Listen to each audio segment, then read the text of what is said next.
L'homme au sable, Nathanaël à Lothaire. Sans doute vous êtes tout plein d'inquiétude de n'avoir point reçu de lettre de ma part depuis si longtemps. Ma mère doit être fâchée, et Clara croit peut-être que je suis ici en goguette, et que je n'ai plus souvenance d'une charmante figure d'ange dont mon cœur et ma pensée gardent pieusement l'image. Il n'en est rien cependant. Chaque jour, et à toute heure, je pense à vous tous, et dans de douces rêveries, la gracieuse figure de mon aimable Clairette passe devant moi, et me sourit avec son regard limpide si touchant, comme elle ne manquait pas de le faire quand j'arrivais chez vous. Ah!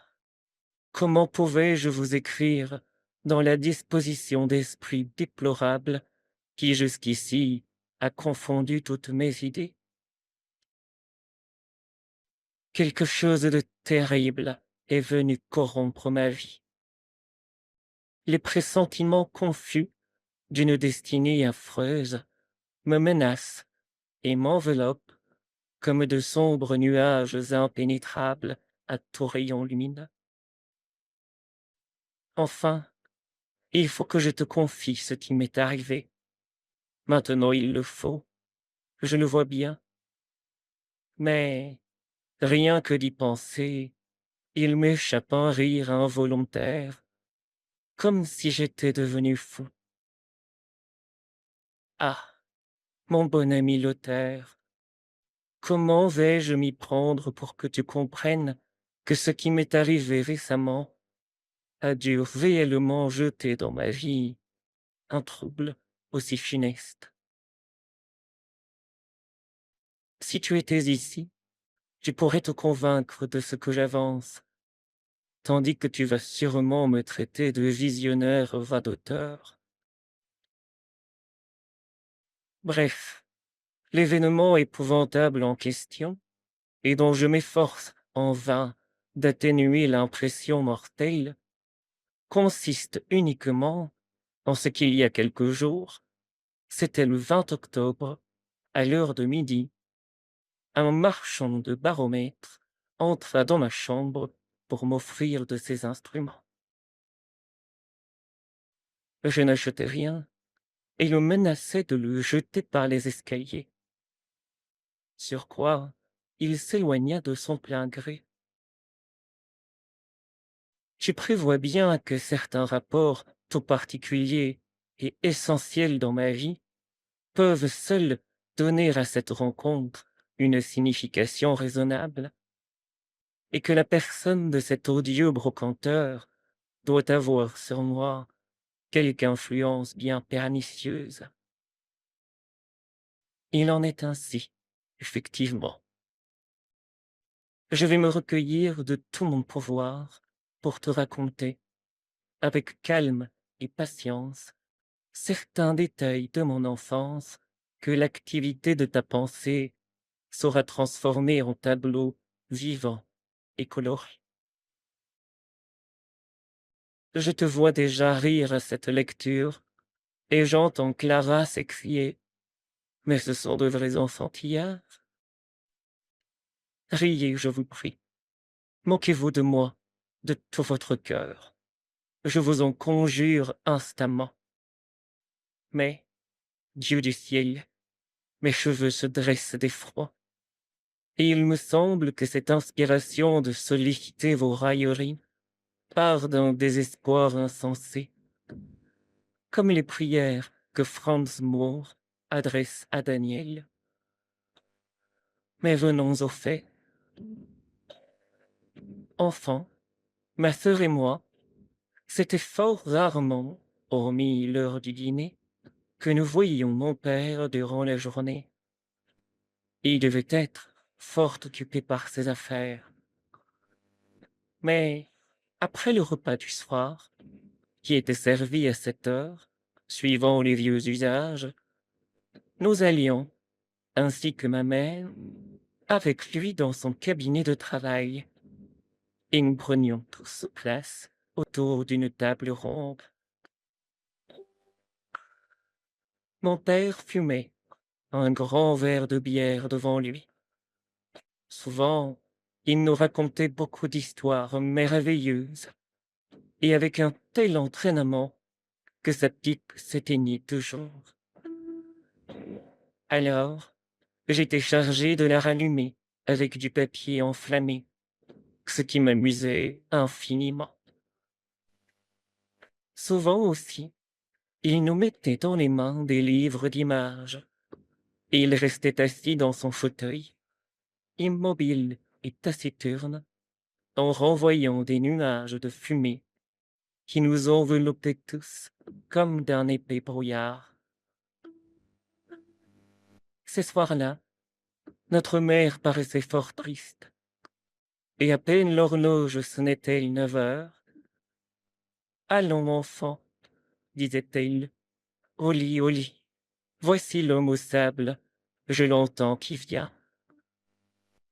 Effectivement, j'entendais toujours alors dans l'escalier un bruit de pas qui semblait monter pesamment et avec lenteur. Ce devait être l'homme au sable.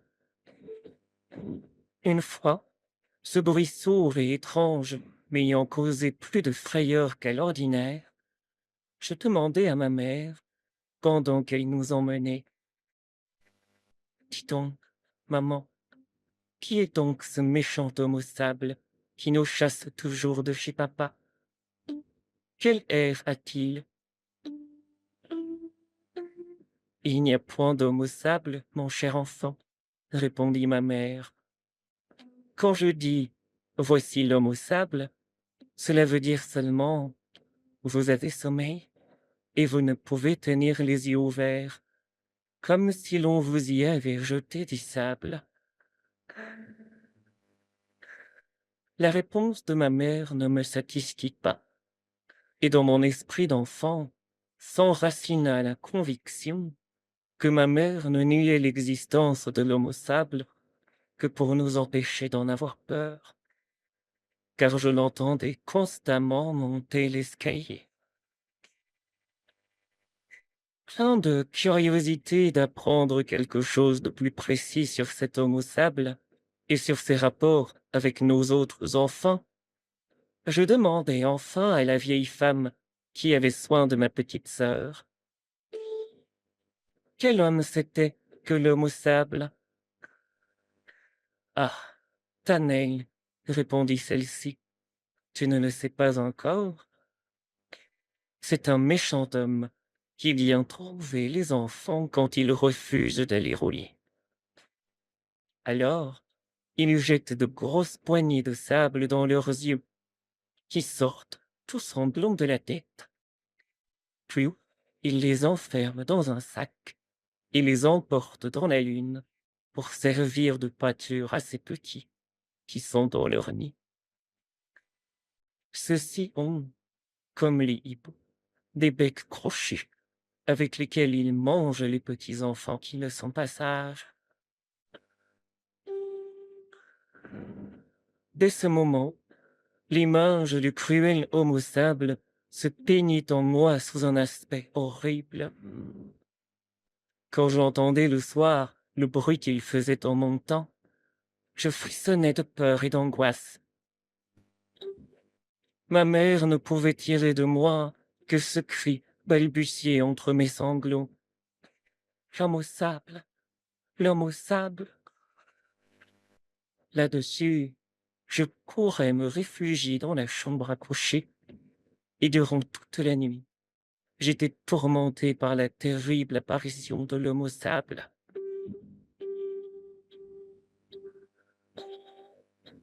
J'étais déjà devenu assez grand pour concevoir que le conte de la vieille bonne sur l'homme au sable et son nid d'enfant dans la lune pouvait bien être pas tout à fait fondé.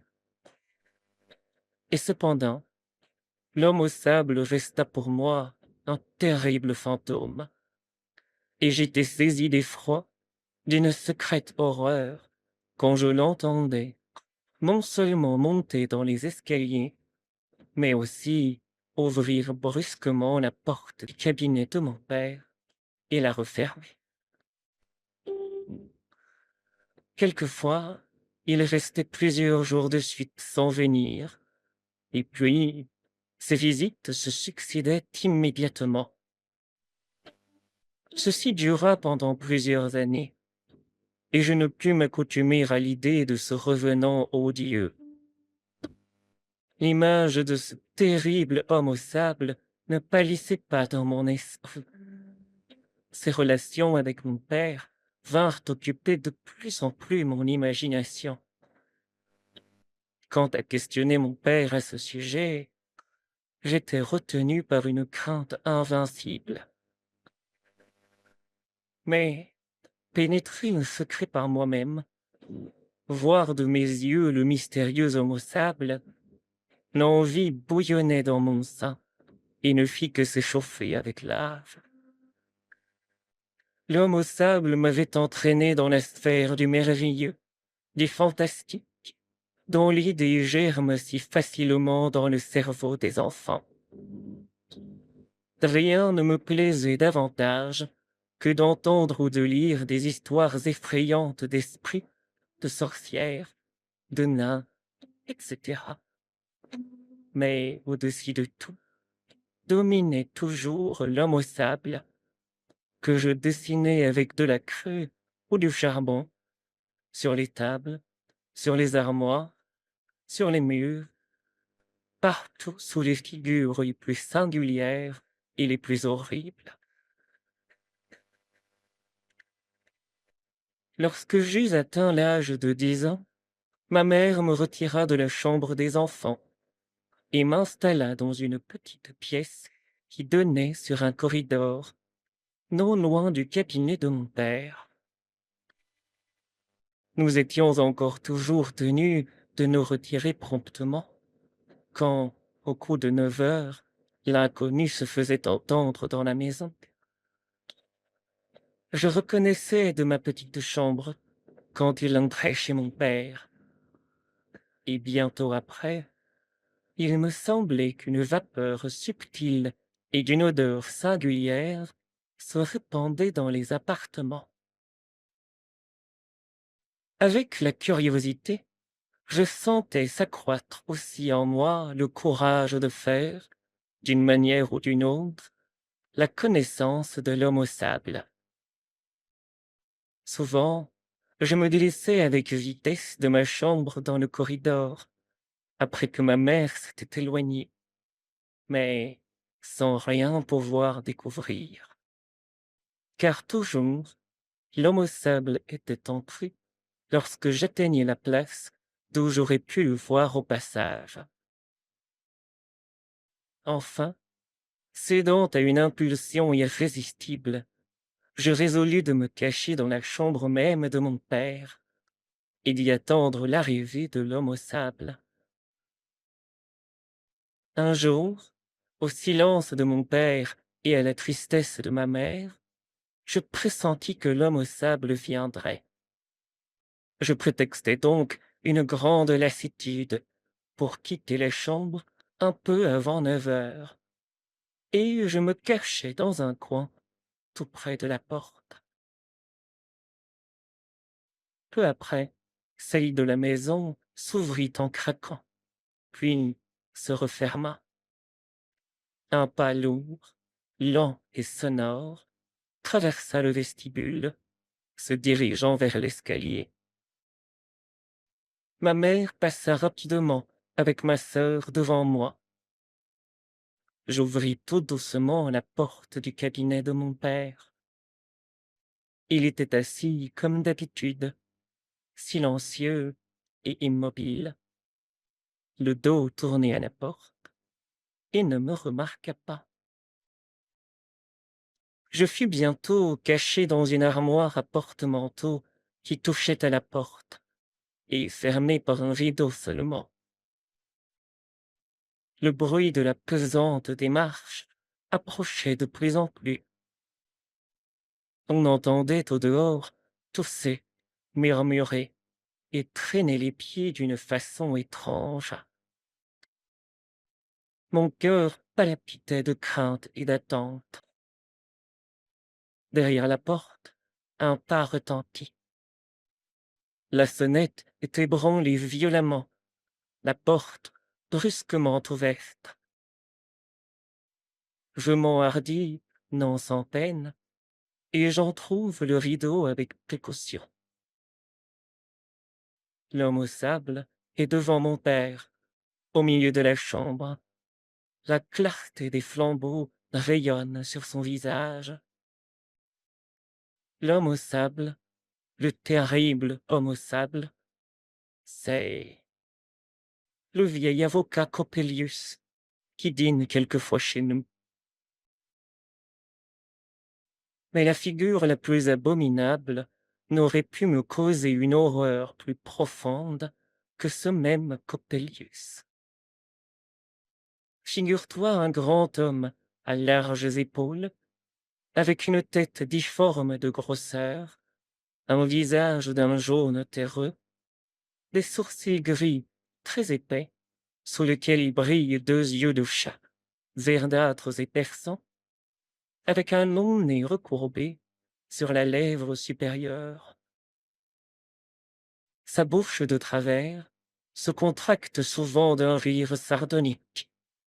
Alors apparaissent sur les pommettes de ses deux joues deux taches d'un rouge foncé, et un sifflement très extraordinaire se fait passage à travers ses dents serrées. Coppelius portait constamment un habit gris de cendre coupé à l'antique mode, la veste et la culotte pareilles, mais avec cela des bas noirs et des petites boucles à pierreries sur ses souliers. Sa petite perruque lui couvrait à peine le sommet de la tête. Les rouleaux étaient loin d'atteindre à ses grandes oreilles rouges, et une large bourse cousue se détachait de sa nuque, laissant à découvert la boucle d'argent qui assujettissait sa cravate chiffonnée. Toute sa personne, en un mot, était affreuse et repoussante. Mais ce qui nous déplaisait le plus en lui, à nous autres enfants, c'étaient ses gros poings, osseux et velus, au point que nous ne voulions plus de ce qu'il avait touché de ses mains. Il s'en était aperçu, et ce fut alors une jouissance pour lui, quand notre bonne mère nous mettait à la dérobée sur notre assiette un morceau de gâteau ou quelques fruits confits, d'y porter la main sous quelque prétexte, de sorte que, les larmes aux yeux, nous rebutions de dégoût et d'horreur les friandises qui devaient nous combler d'aise. Il en faisait autant lorsque notre père, au jour de fête, nous avait versé un petit verre de vin sucré. Il passait vite son poing par-dessus. Ou même, il portait parfois le verre à ses lèvres bleuâtres. Il riait d'un air vraiment diabolique à voir notre répugnance muette et les sanglots étouffés qui manifestaient notre chagrin. En outre, il ne nous appelait jamais autrement que les petites bêtes. Enfin, il nous était interdit de donner, en sa présence, le moindre signe de vie, et nous modifions le vilain et méchant homme qui se complaisait avec calcul à empoisonner le moindre de nos plaisirs. Notre mère paraissait détester autant que nous le hideux Coppelius, car dès qu'il se montrait, sa gaieté, ses manières franches et naïves, faisaient place à une gravité triste et sombre. Pour notre père, il se conduisait à son égard comme s'il eût été un être supérieur, dont on dût supporter toutes les impolitesses, et qu'il fallut tâcher, à tout prix, de maintenir en bonne humeur. Aussi, L'autre n'avait qu'à faire un léger signe, et ses plats de prédilection étaient aussitôt apprêtés, et les vins les plus précieux lui étaient servis. À la vue de ce Coppelius, donc, il me vint l'affreuse et effrayante idée que l'homme au sable n'était nul autre que lui. Mais, dans l'homme au sable, je ne voyais plus cet épouvantail du conte de la nourrice, arrachant les enfants pour la béquille de son nid de hibou dans la lune. Non, je voyais un méchant esprit de ténèbres qui, partout où il paraît, apporte le malheur, la ruine et le désespoir dans cette vie et pour l'éternité. J'étais complètement ensorcelé, dans le danger d'être découvert, et, comme je le craignais, sévèrement puni, je me tins immobile, la tête en avant, regardant à travers le rideau. Mon père reçut Coppelius avec cérémonie. «Allons, à l'œuvre!» s'écria celui-ci d'une voix rauque et ronflante, et mettant son habit bas. Mon père, sans rien dire et d'un air soucieux, ôta sa robe de chambre, et tous deux s'affublèrent de longs et noirs sarraux. Je remarquai d'où ils les avaient tirés. Mon père avait ouvert le battant d'une armoire pratiquée dans la muraille. Mais je vis que ce que j'avais pris si longtemps pour un placard était non pas une armoire, mais plutôt un enfoncement obscur dans lequel on avait pratiqué un petit fourneau. Coppelius s'approcha, et une flamme bleue s'éleva en pétillant au-dessus du foyer. Toutes sortes d'ustensiles étranges étaient éparses, çà et là. Ah, Dieu! Lorsque mon vieux père se pencha sur ce fourneau, il avait une toute autre expression de figure. Il semblait qu'une douleur horrible et convulsive contractait ses traits doux et honnêtes en l'image repoussante et hideuse du diable. Il ressemblait à Coppelius. Ce dernier brandissait des tenailles ardentes et retirait de l'épaisse vapeur des morceaux d'une matière brillante qu'il martelait ensuite assidûment. Je croyais à tout moment distinguer des visages humains, mais dépourvus d'yeux. À leur place, d'affreuses cavités, noires, profondes. «Des yeux ici, des yeux!» s'écria Coppelius d'une voix sourde et tonnante à la fois. Saisi d'une indicible horreur, je jetai un cri perçant et je tombai de ma cachette sur le plancher. Soudain, Coppelius me saisit. Petite bête, s'écria-t-il en grinçant des dents. Il me souleva et m'étendit sur le fourneau de telle façon que la flamme commençait à me brûler les cheveux. À présent, nous avons des yeux, une belle paire d'yeux d'enfant. Ainsi grommelait Coppelius, et il retirait avec ses mains, du milieu des flammes, des charbons ardents qu'il voulait me jeter sur les yeux. Mon père alors éleva ses mains suppliantes et s'écria: «Maître, maître, laisse les yeux de mon Nathanaël, laisse-les lui.» Coppelius se mit à rire d'une manière retentissante et s'écria: «Soit que ce marmot garde ses yeux pour pleurer son pensum dans ce bas monde. Mais au moins, nous allons à cette heure bien observer le mécanisme des mains et des pieds.»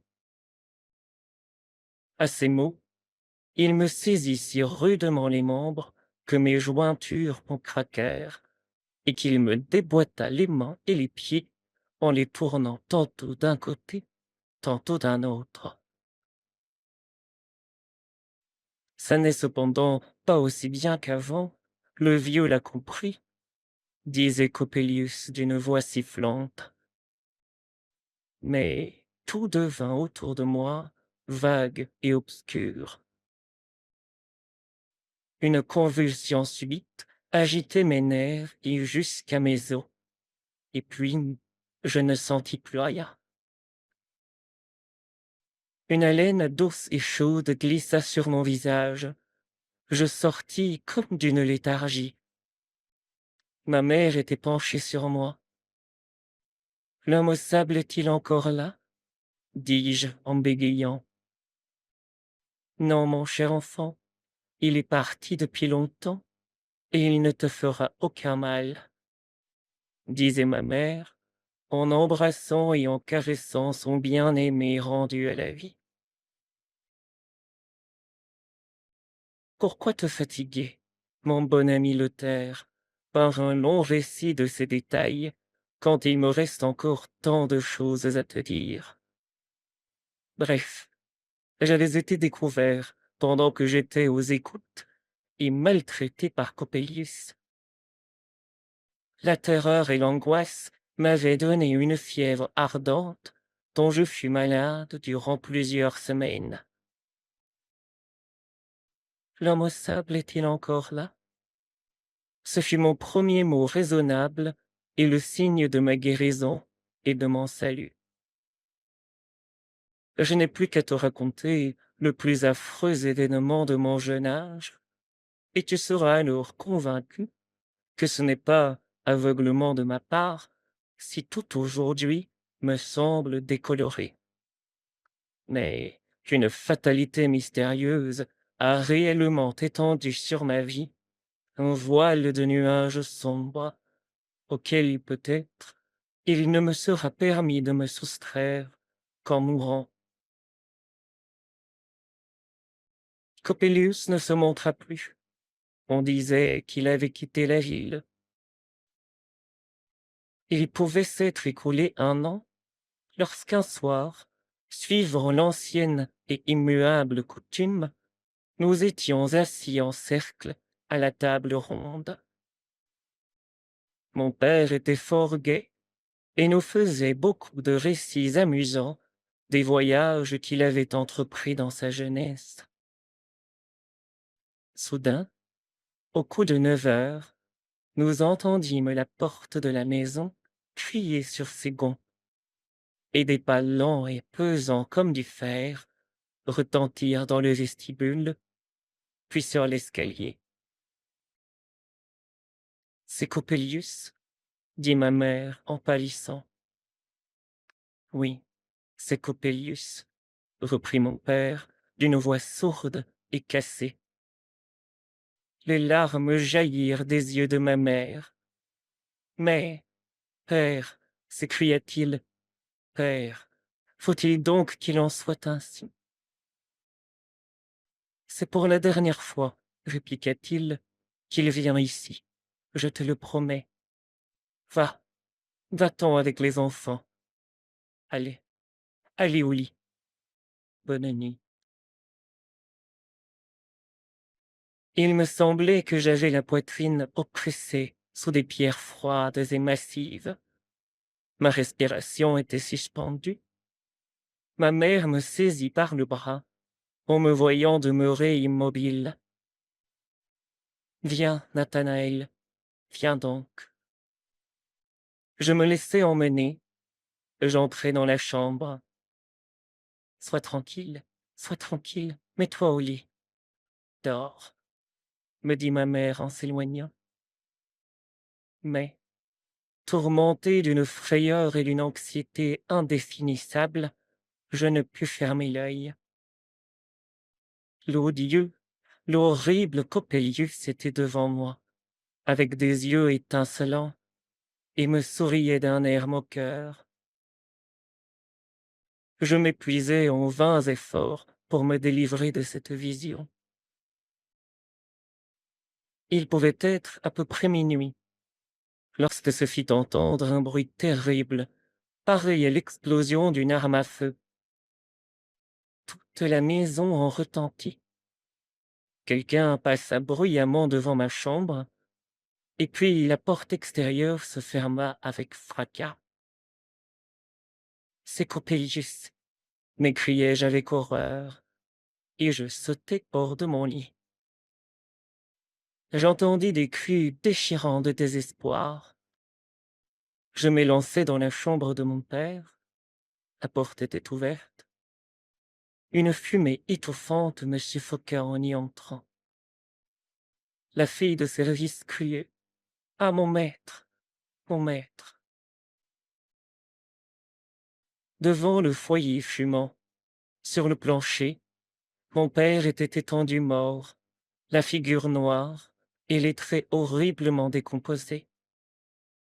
À côté de lui, mes sœurs criaient et se lamentaient. Ma mère était évanouie auprès d'elle. « Coppelius, Satan, scélérat, tu as tué mon père !» m'écriai-je, et je perdis l'usage de mes sens. Quand, le surlendemain, on mit mon père dans le cercueil, l'aspect de son visage était redevenu doux et bon, comme de son vivant. Mon âme conçut la pensée consolante que, peut-être, son commerce avec le réprouvé Coppelius ne l'avait pas précipité dans la damnation éternelle. La détonation avait réveillé les voisins. L'événement devint public, et l'autorité informée voulut faire citer Coppelius comme responsable du fait. Mais il avait disparu de la ville sans laisser de traces. Quand tu sauras, mon bon ami Lothaire, que ce marchand de baromètres était précisément l'infâme Coppelius, tu ne me reprocheras sans doute pas d'interpréter cette fâcheuse rencontre comme le présage de grands malheurs.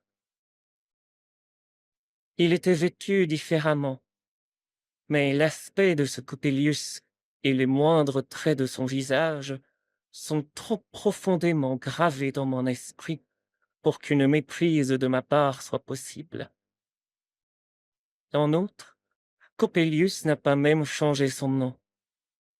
Il se donne ici, à ce que j'ai appris, pour un mécanicien piémontais, et se fait appeler Giuseppe Coppola. Je suis déterminé à lui tenir tête et à venger la mort de mon père, qu'il en résulte ce qu'il voudra. Ne dis rien à ma mère de l'apparition de l'affreux démon. Salut à ma chère et charmante Clara. Je lui écrivais dans une disposition d'esprit plus calme. Adieu. Clara à Nathanaël. Il est vrai que tu ne m'as pas écrit depuis bien longtemps, mais je crois néanmoins que tu me portes dans ton cœur et dans ta pensée, car je devais te préoccuper bien vivement lorsqu'au moment d'expédier la dernière lettre à mon frère Lothaire, tu y mis mon adresse au lieu de la sienne. J'ouvris la lettre avec joie, et je ne m'aperçus de l'erreur qu'à ces mots. Ah, mon bon ami Lothaire! J'aurais dû alors ne pas continuer à lire et remettre la lettre à mon frère. Mais à toi qui m'as reproché maintes fois, dans nos taquineries d'enfant, d'avoir une âme tellement tranquille et un caractère de femme si posé, que, la maison menaça-t-elle de crouler, je redresserais encore comme cette autre, avant de fuir, un faux pli dans les rideaux des croisées. J'ose à peine te certifier que le début de ta lettre m'avait profondément ému. Je pouvais à peine respirer. J'avais des éblouissements. Ah, mon bien-aimé Nathanaël, Que pouvait être ce qui influait sur ta vie d'une manière si terrible? Ne plus te revoir, être séparé de toi? Cette idée me déchira le sein comme un coup de poignard. Je continuai à lire. Ta description de l'affreux Coppelius est effrayante. J'ignorais jusqu'à ce jour de quelle mort affreuse et violente était mort ton bon vieux père.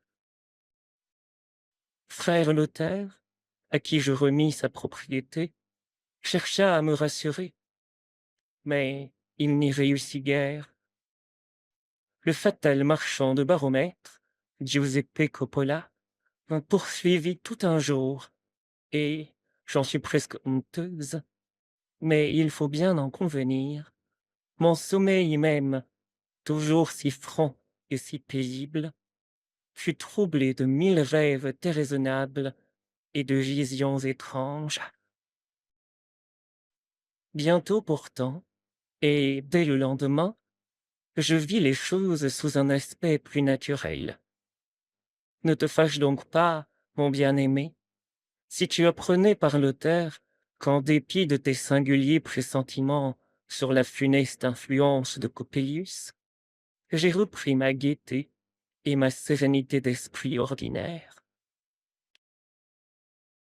Je t'avouerai franchement qu'à mon avis, tout le surnaturel et l'horrible dont tu fais mention n'ont de fondement que dans ton imagination, et que la réalité des faits y a bien peu de part.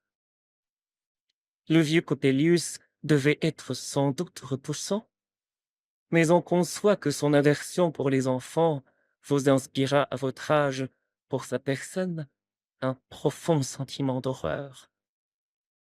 Alors, le terrible homme au sable du comte de la nourrice se confondit dans ton esprit d'enfant avec le vieux Coppelius, et celui-ci resta à tes yeux, quoique tu ne crusses plus à l'homme au sable, un spectre diabolique, pernicieux, surtout pour les enfants.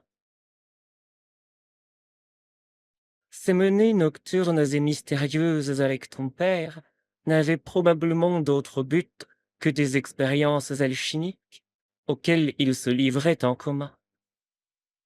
Ta mère ne pouvait en concevoir que du chagrin, puisque cela devait, inévitablement, absorber beaucoup d'argent sans profit, et qu'en outre, ainsi qu'il résulte toujours, dit-on, de ce genre de travaux, le cœur de ton père a donné tout entier à ses idées spéculatives, y sacrifiait ses affections de famille. Il est presque certain que la mort de ton père est l'effet de sa propre imprudence, et que Coppelius n'en est pas responsable. Croirais-tu que j'ai interrogé hier l'apothicaire, notre voisin, versé dans ces sortes de choses, pour savoir si les expériences chimiques pouvaient produire une explosion capable de donner ainsi la mort immédiatement? Oui, certainement, m'a-t-il répondu, et il m'a décrit, à sa manière, avec force détails et particularité, comment cela pouvait arriver, mêlant à ses explications tant de noms hétéroclites que pas un ne m'est resté dans la mémoire. Tu prendras en pitié ta pauvre Clara. Je t'entends dire, cette âme de glace n'est accessible à aucune impression de l'élément mystérieux qui souvent entoure l'homme de ses rayons invisibles. Elle ne voit du monde que la brillante superficie, et se réjouit comme l'enfant à l'aspect du fruit dont l'enveloppe dorée couvre et recèle un mortel poison. Ah, mon bien-aimé Nathanaël, crois-tu donc que le pressentiment d'une puissance inconnue, qui cherche à s'emparer de notre propre conscience à notre préjudice, ne puisse se révéler aussi aux âmes sereines, tranquilles et insouciantes? Mais pardonne-moi si je m'avise, moi, simple fille, de vouloir me rendre compte de cette espèce de combat intérieur. Je pourrais bien ne pas trouver toujours les mots convenables, et tu te moqueras, non pas d'une pensée peut-être absurde, mais de ma maladresse à l'exprimer. Existe-t-il une puissance occulte capable de prendre sur notre âme un ascendant tellement perfide et malfaisant qu'il nous entraîne dans une voie périlleuse et de désastre qui, sans cela, nous fût restée inconnue à jamais? Si cette puissance existe, il faut alors qu'elle s'assimile à nous-mêmes, qu'elle devienne, pour ainsi dire, notre propre essence, car ce n'est qu'ainsi que nous pouvons y ajouter foi et la laisser maîtresse d'accomplir son œuvre mystérieuse. Mais si, doués d'un esprit assez fort et d'une conscience inflexible, nous apprécions constamment le maléfice d'une pareille influence, et si nous poursuivons d'un pas tranquille la route que nous ont tracée notre nature et nos inclinations, alors cette puissance occulte succombe en de vains efforts pour nous susciter un ennemi sous l'apparence d'un fantôme à notre image. Il est hors de doute, ajoute Lothaire, que cette puissance occulte matérielle, quand nous avons accepté son joug, fascine souvent notre imagination au sujet de certaines figures étrangères que nous rencontrons par hasard dans le monde extérieur, de sorte que, par une illusion magique, ces figures nous semblent animées d'un esprit dont nous sommes nous-mêmes le véritable mobile. Ainsi, notre propre image altérée, mais intimement unie au moi réel qu'elle tient sous sa dépendance, tantôt nous plonge au fond des enfers, tantôt nous ravit jusqu'aux cieux. Tu vois, mon bien-aimé Nathanaël, que frère Lothaire et moi, nous avons approfondi la théorie des puissances et des forces occultes, laquelle, depuis que j'en ai formulé, non sans peine, les points sommaires, me semble extrêmement ardue. Je ne comprends pas bien le dernier raisonnement de Lothaire. Je ne fais que soupçonner ce qu'il pose en principe. Et cependant, il me semble vaguement que tout cela doit être absolument vrai. Je t'en supplie, chasse tout à fait de ta pensée le vilain avocat Coppelius et le marchand de baromètres Giuseppe Coppola. Sois persuadé que ces individualités étrangères n'ont aucune influence sur toi. Ce n'est que la croyance à leur fatalité qui peut, en effet, leur donner ce caractère à ton préjudice. Si chaque ligne de ta lettre ne portait l'empreinte de l'exaltation excessive de ton esprit, si ta situation ne m'affligeait pas jusqu'au fond de l'âme, en vérité, j'aurais beau jeu à plaisanter sur l'avocat au sable et sur le brocanteur en baromètre Coppelius. Tâche de te distraire, de la gaieté. Je me suis proposé de remplir l'office de ton génie protecteur. Et si le vilain Coppola s'avisait de te tourmenter dans tes rêves, je compte le chasser sans répit par un grand éclat de rire. Je n'ai pas la moindre frayeur de lui, ni de ses poings velus, et l'avocat ne me gâterait pas plus une friandise que l'homme au sable ne me fait craindre pour mes yeux.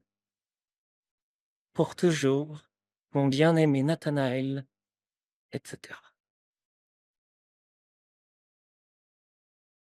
Nathanaël à Lothaire. Il m'est fort désagréable que Clara ait ouvert et lu ma dernière lettre, par suite d'une erreur dont ma distraction, il est vrai, est la seule cause. Elle m'a écrit une lettre sérieuse et philosophique, dans laquelle elle établit longuement que Coppelius et Coppola n'existent point en réalité, et que ce sont des fantômes de mon imagination que je puis voir s'évanouir à mon gré par la simple réflexion.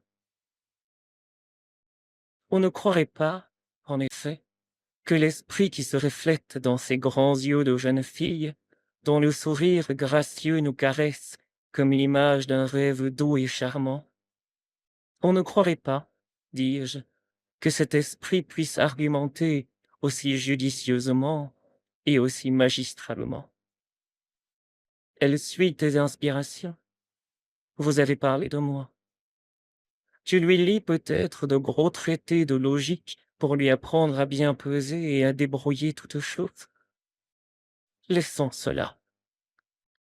Au reste, il est positif que le marchand de baromètres, Giuseppe Coccola, n'est nullement le vieux avocat Coppelius. Je suis les leçons du professeur de physique nouvellement arrivé ici, qui se nomme Spallanzani, comme le célèbre physicien, et est aussi d'origine italienne. Il connaît Coppola depuis plusieurs années déjà, et d'ailleurs, on reconnaît à la prononciation de celui-ci qu'il est vraiment piémontais. Coppelius était allemand. Seulement, je ne dis pas que ce fut un honnête Allemand. Je ne suis pas entièrement tranquillisé. Regardez-moi toujours, toi et Clara, comme un sombre rêveur. Mais je ne puis me délivrer de l'impression qu'a produite sur moi la ressemblance maudite de Coppelius. Je suis content qu'il ait quitté la ville, comme Spallanzani me l'a appris. Ce professeur est un personnage singulier. C'est un petit homme tout rond, les os des joues et de la face très prononcés, le nez fin, les lèvres déjetées et des petits yeux perçants. Mais tu peux en avoir une idée plus vraie que n'importe par quelle description en regardant le Cagliostro de Chodowiecki dans je ne sais quel almanach de Berlin. C'est l'exact portrait de Spallanzani. Dernièrement, je montais son escalier, je m'aperçois que le rideau d'une porte vitrée, soigneusement fermé d'ordinaire, laissait passer un petit jour sur le côté. Je ne sais comment j'eus la curiosité d'y appliquer l'œil. Une femme, d'une taille élancée et de la plus admirable conformation, vêtue magnifiquement, était assise dans cette chambre, devant une petite table, sur laquelle elle appuyait ses deux bras, les mains croisées. Elle était placée vis-à-vis la porte, et je pus contempler l'angélique beauté de son visage. Mais elle, tournée vers moi, semblait ne pas me voir. Ou plutôt, ses yeux avaient je ne sais quel regard fixe, comme dénués, pour ainsi dire, d'aucune puissance de vision. Elle me faisait l'effet d'une personne qui dormirait les yeux ouverts. Je me sentis tout troublé, et je me glissai silencieusement dans la salle du cours, voisine de cet endroit. J'ai appris depuis que la femme en question était Olympie, la fille de Spallanzani, qui y tient renfermée avec une rigueur brutale et extravagante, au point que personne absolument ne peut en approcher. Après tout, il y a peut-être à cela quelque bon motif. Peut-être est-elle imbécile, ou est-ce une autre raison? Mais à quoi bon t'écrire tant de bavardages? J'aurais pu te raconter tout cela plus en détail de vive voix. Apprends en effet que dans 15 jours, je serai près de vous. J'ai besoin de revoir ma douce et chère figure d'ange, ma Clara. Alors se dissipera la fâcheuse disposition qui, je dois en convenir, voulait s'emparer de moi, après sa lettre étrange et si positive. C'est ce qui m'empêche de lui écrire encore aujourd'hui. Mille saluts, etc., etc. On ne peut rien imaginer de plus extraordinaire et de plus surprenant que ce qui est arrivé à mon pauvre ami, le jeune étudiant Nathanaël, et ce dont j'ai entrepris, bienveillant lecteur, de te faire le récit.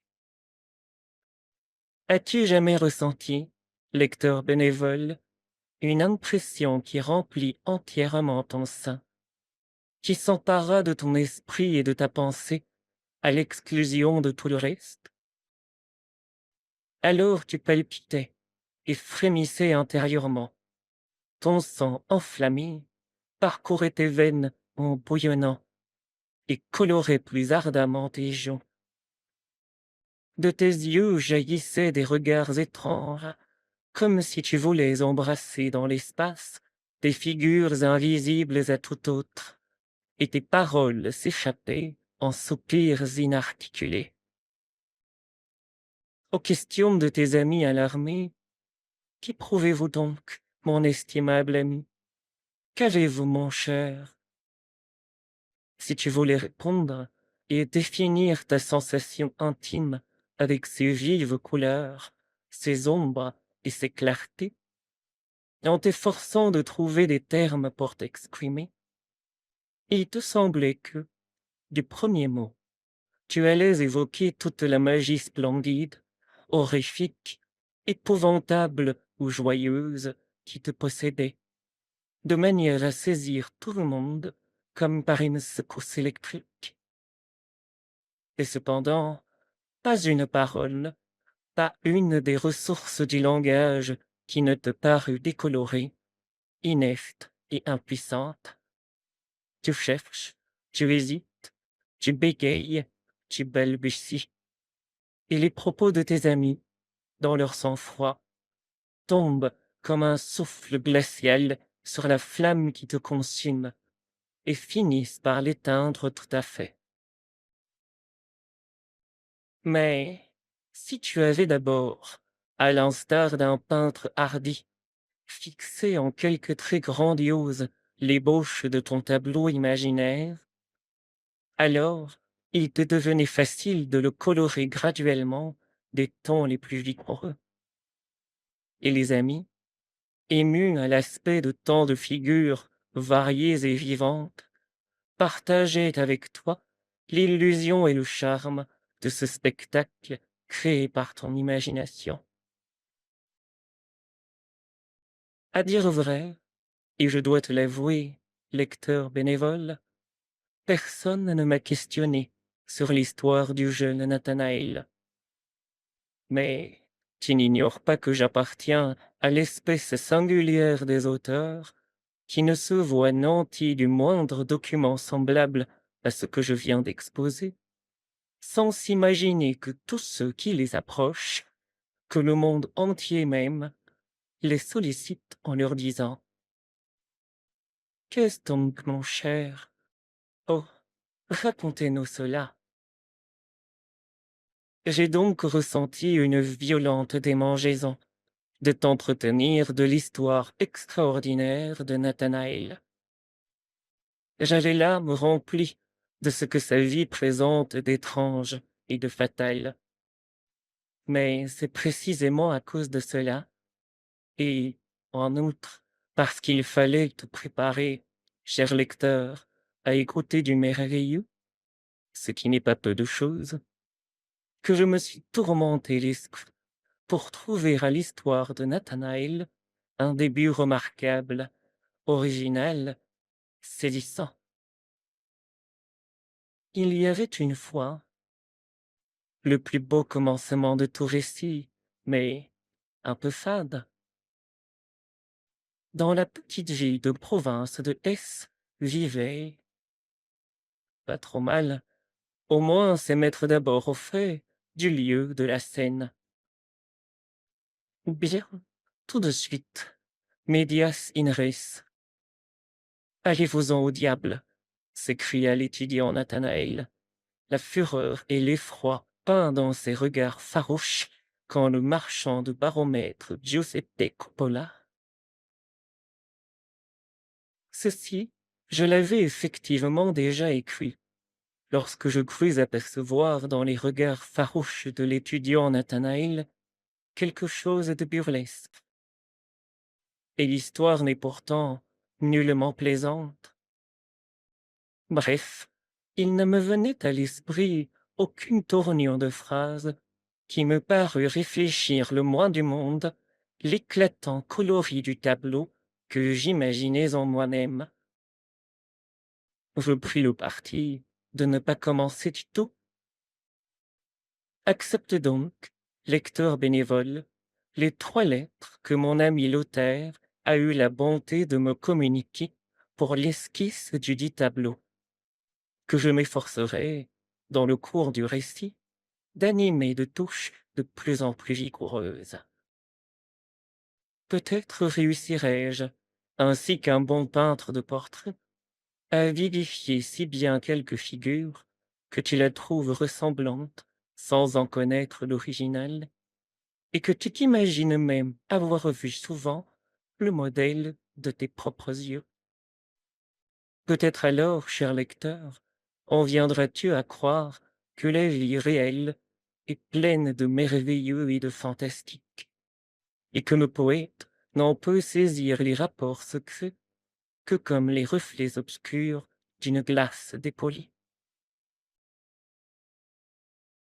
Pour compléter les premiers éclaircissements nécessaires à l'intelligence de cette histoire, il faut ajouter aux lettres précédentes que, peu de temps après la mort du père de Nathanaël, Clara et Lothaire, enfants d'un parent éloigné, dont la mort également récente les avait laissés orphelins, furent recueillis par la mère de Nathanaël dans sa propre maison. Clara et Nathanaël éprouvèrent, l'un pour l'autre, un vif penchant auquel personne au monde n'avait rien à objecter. Ils étaient, en conséquence, promis ou fiancés, lorsque Nathanaël s'absenta pour continuer ses études, là où il est en ce moment, et où il suit les cours du professeur de physique Spallanzani. Je pourrais donc maintenant continuer tranquillement mon récit. Mais voici l'image de Clara, qui surgit devant moi d'une manière si frappante que je ne puis en détourner les yeux, ce qui ne manque pas d'arriver chaque fois qu'elle m'adresse un de ses sourires enchanteurs. Clara ne pouvait certainement passer pour belle.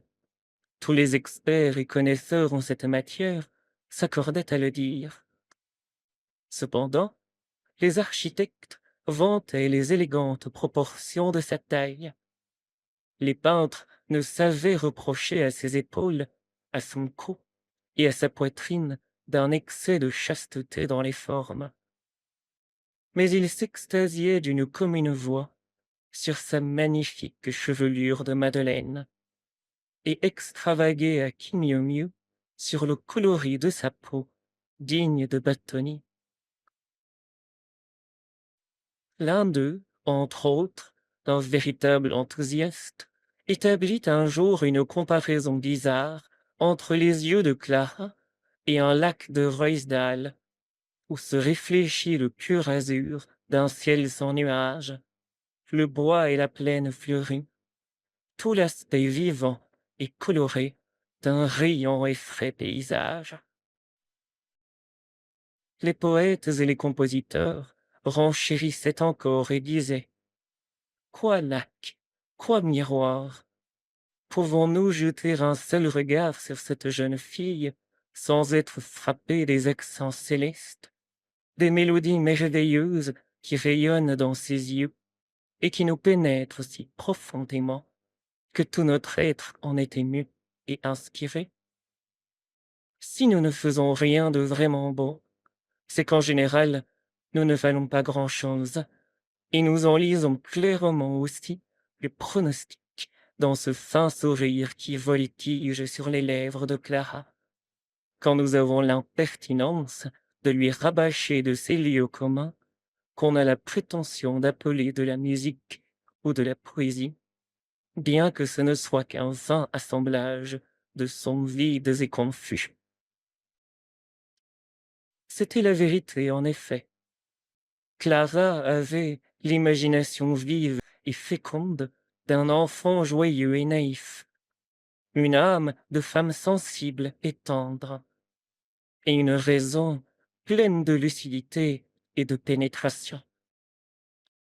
Les rêves creux et les esprits romanesques avaient mauvais jeu auprès d'elle, car, sans beaucoup de paroles, ce qui eût été en désaccord avec la quiétude naturelle de Clara, son regard clair et son sourire plein d'une finesse ironique semblaient dire: «Mes chers amis, comment pouvez-vous prétendre me faire considérer comme des figures réelles, douées de la vie et du mouvement, vos fantômes passagers et vaporeux?» Cette manière de voir suscita à Clara plus d'une accusation de prosaïsme, de froideur et d'insensibilité, tandis que d'autres, envisageant la vie sous l'image d'une eau non moins limpide que profonde, admiraient ce sens judicieux allié à tant de naïveté, et ressentaient pour la jeune fille l'affection la plus vive. Mais personne ne l'aimait au même degré que Nathanaël, adonné aux sciences et aux arts avec autant de succès que d'application et de zèle. Clara avait voué un attachement absolu au bien-aimé de son cœur. Le moment de leur séparation avait, seul, amené quelques nuages sur leur vie commune. Avec quel ravissement elle vola dans ses bras, quand, rendue à sa vie natale, conformément aux termes de sa dernière lettre à Luther, il parut tout à coup dans la chambre de sa mère. La prévision de Nathanaël se réalisa, car, à l'instant où il revit Clara, il ne pensait plus ni à l'avocat Coppelius, ni au positif de la lettre tant reprochée à Clara. Toute rancune s'était évanouie. Il avait cependant raison, Nathanaël, quand il écrivait à son ami Luther que l'apparition et la figure antipathique du marchand de baromètres avaient jeté dans sa vie le trouble le plus funeste. Tous le sentirent, dès les premiers jours, au changement total survenu dans son caractère. Il tombait à chaque instant dans de sombres rêveries, et devint bientôt d'une singularité d'humeur complètement opposée à son naturel. Tout, et la vie elle-même, se transformaient pour lui en rêves et en pressentiments. Il répétait sans cesse que l'homme, qui se croyait libre, n'était qu'un jouet, soumis aux cruels caprices des puissances occultes, qu'on se révoltait en vain contre elles, qu'il fallait humblement subir les arrêts de la fatalité. Il allait jusqu'à soutenir que c'était une folie que de croire à la force de notre volonté spontanée pour cultiver avec fruit les sciences et les arts. Car, disait-il, l'inspiration sans laquelle on ne réussit rien n'a pas son origine en nous, mais est due à l'influence d'un principe étranger qui nous est supérieur. Cette rêverie mystique déplaisait infiniment à la raisonnable Clara. Mais il lui semblait que ce serait une peine perdue que de s'engager en contradiction avec lui. Cependant, lorsque Nathanaël voulut prouver un jour que Coppelius était le mauvais génie qui s'était insinué en lui au moment où il écoutait derrière le rideau, et que ce démon malfaisant troublerait d'affreuses manières le bonheur de leurs amours, cette fois, Clara devint très sérieuse et dit: «Oui, Nathanaël, tu as raison. Coppelius est un principe nuisible et malfaisant. Il peut, comme un génie infernal qui disposerait visiblement de notre vie, causer d'horribles résultats. Mais seulement dans le cas où tu renoncerais à le bannir de ton esprit et de ta pensée. Tant que tu y crois, il est et il agit. Ta croyance seule, c'est sa puissance. Éviter que Clara persista à n'attribuer l'existence de son démon qu'à une prévention d'esprit, Nathanaël se disposait à développer toute la théorie mystérieuse des puissances malignes et diaboliques. Mais Clara l'interrompit avec un chagrin concentré et sur un prétexte indifférent, ce qui porta au comble le dépit de Nathanaël.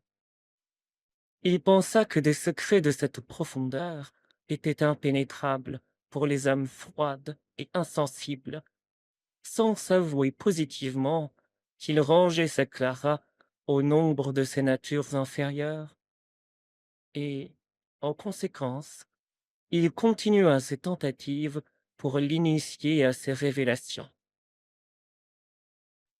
Le matin de bonne heure, pendant que Clara surveillait les préparatifs du déjeuner, il était près d'elle et lui lisait toutes sortes de livres mystiques, si bien que Clara se plut à lui dire: «Mais, cher Nathanaël, si je voulais maintenant t'accuser d'être le mauvais principe qui agit hostilement sur mon café, car si, comme tu l'exiges, je dois ne m'occuper de rien et te regarder en face toute la durée de ta lecture, le café se répandra dans les cendres, et adieu votre déjeuner.» Nathanaël ferma brusquement son livre et courut plein d'humeur se renfermer dans sa chambre. Il avait possédé autrefois un talent particulier pour composer des narrations spirituelles et gracieuses qu'il mettait par écrit, et que Clara écoutait constamment avec le plus vif plaisir.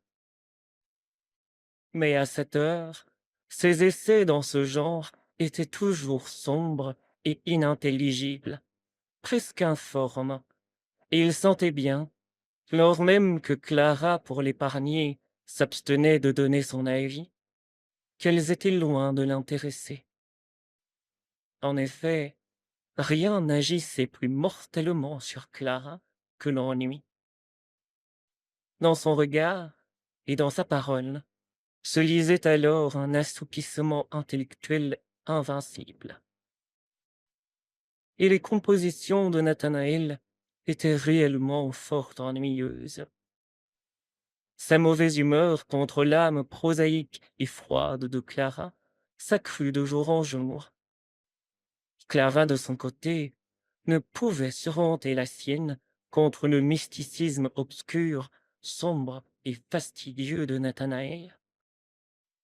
Leurs cœurs s'éloignaient ainsi, l'un de l'autre, insensiblement, et sans qu'ils y prussent garde.